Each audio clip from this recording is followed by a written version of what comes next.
porcijas. Gerai, jau gerai, visos jūs proporcingos ir gražios. Monika nepasikliauna vien tik tai genais. Norėdama išlaikyti kūno formas, vieno kinderio mamytė praktiškai apsigyveno sporto salėje. Jeigu nenueinu į savaitę bent kelis kartus, jaučiuosi padariusi, nežinau, labai blogą dalyką, nepasirūpinusi savimi, tai tikrai iš tikrųjų mėgstu sportuoti ir sportuoju su malonumu. Sportuoti reikia visiems. iPhone'ų karta per daug užsisėdėjusi ant sofų.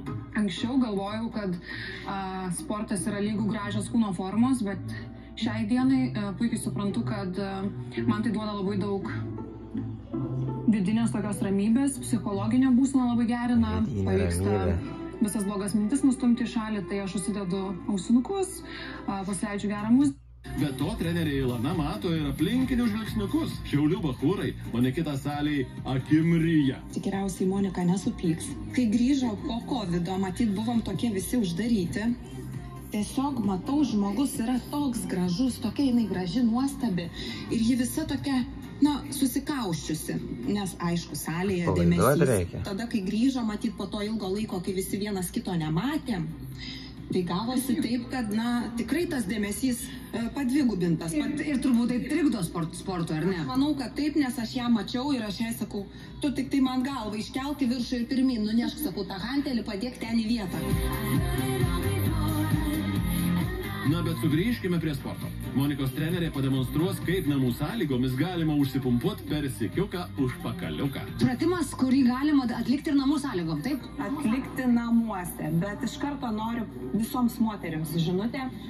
Jeigu norite turėti gražų kūną, tai tikrai reikia padirbėti. Sporto klubus niekada neįsi. Padirbėti. Kažkam gal užteks 8 savaičių, kažkam reikės gal 12 savaičių, kažkam gal pusę metų. Ir tada jūs, kai padirbat, ar ne, užsitarnaut, išgražėt, turit prisiminti, kad tai reikia išlaikyti. Ištiesiam rankytės į viršų, sulenktos kojytės, nugarytę dabar truputį prispausta prie žemės, kulniukus įremiam stipriai, bet kampo nepamirškite čia, kad būtų amplitudė. Ir į kamoliuką verčiamės. Dažniausiai klientės trokšta ne tik riesto užpakaliuko, bet ir six-packo. Padarysime pagalbą tiems žmonėms, kurie yra prie kompiuterių labai daug, arba ten į telefonus labai galvą sulenkę. Tai kad ta galva taip nepasidarytų, tai mes paimsim paprastas pratimas, rankos kaip yra sudėtos priešai save kaip mokykloje, tik tai aukščiau. Mes turime su rankomis kilti su galva ir sugrįžti. Tai yra labai paprastas pratimas. Sportas tai ne tik grožis, bet ir sveikata. Edvardas kadaise negalėjo vaikščioti, o dabar vyras kaip ąžuolas.